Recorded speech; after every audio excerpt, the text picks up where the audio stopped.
നമസ്കാരം.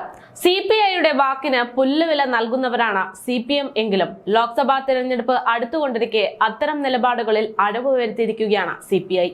അതിനുള്ള ഉത്തമ ഉദാഹരണമാണ് 7 മാസങ്ങളോളമായി മുടങ്ങിക്കിടക്കുന്ന ക്ഷേമ പെൻഷന്റെ ഒരു ഗഡു നൽകാൻ സംസ്ഥാന സർക്കാർ തീരുമാനിച്ചിരിക്കുന്നത്. കഴിഞ്ഞ കുറച്ച് ദിവസങ്ങൾക്ക് മുമ്പ് ലോക്സഭാ തിരഞ്ഞെടുപ്പുമായി ബന്ധപ്പെട്ട് നടത്തിയിട്ടുള്ള ചർച്ചയിൽ CPI നേതാവ് ബിനോയ് വിശ്വം ക്ഷേമ പെൻഷൻ നൽകാത്തത് തെരഞ്ഞെടുപ്പിൽ ഇടത് സർക്കാരിന് തിരിച്ചടിയാകുമെന്ന് പറഞ്ഞിരുന്നു. അതിന്റെ തുടർ നടപടിയായിട്ടാണ് ഇപ്പോൾ പെൻഷന്റെ ഒരു ഗഡു നൽകാനെന്ന തീരുമാനമുണ്ടായിരിക്കുന്നതെന്നാണ് അഭിപ്രായങ്ങൾ ഉയരുന്നത്. ഒരു മാസത്തെ ക്ഷേമ പെൻഷനായ 1600 രൂപ വീതം സംസ്ഥാന സർക്കാർ ഈ മാസം 15 മുതൽ വിതരണം ചെയ്യുമെന്നാണ് ഇപ്പോൾ സർക്കാർ അറിയിച്ചിരിക്കുന്നത്. സെപ്റ്റംബർ മുതൽ ഫെബ്രുവരി വരെ 6 മാസത്തെ ക്ഷേമ പെൻഷനാണ് നൽകാനുള്ളത്. തിരഞ്ഞെടുപ്പ് അടുക്കുന്നത് കണക്കിലെടുത്തിട്ടാണ് സാമ്പത്തിക പ്രതിസന്ധി നോക്കാതെ ഒരു മാസത്തെ പെൻഷൻ അടിയന്തരമായി നൽകാൻ തീരുമാനിച്ചിരിക്കുന്നതെന്നതാണ് ആക്ഷേപം.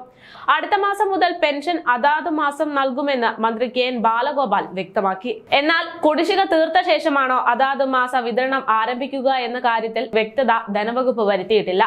ഒരു മാസത്തെ ക്ഷേമ പെൻഷൻ വിതരണത്തിന് പിന്നാലെ 1-2 ഗഡു കൂടി നൽകാനും ആലോചനയുണ്ട് എന്ന് മാത്രമാണ് ധനവകുപ്പ് അറിയിച്ചിരിക്കുന്നത്.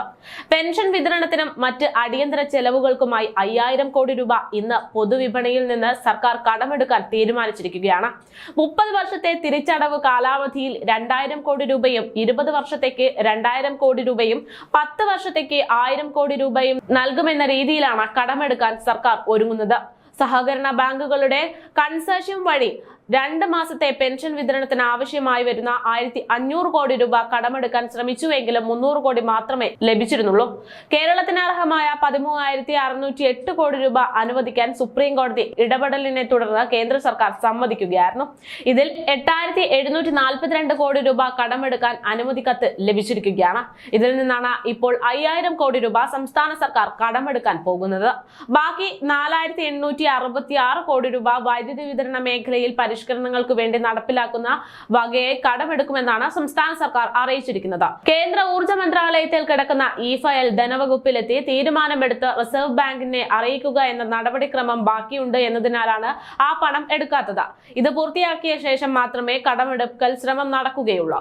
19351 കോടിയുടെ വായ്പ കൂടി അംഗീകരിക്കണമെന്നാണ് കേരളത്തിന്റെ ആവശ്യം.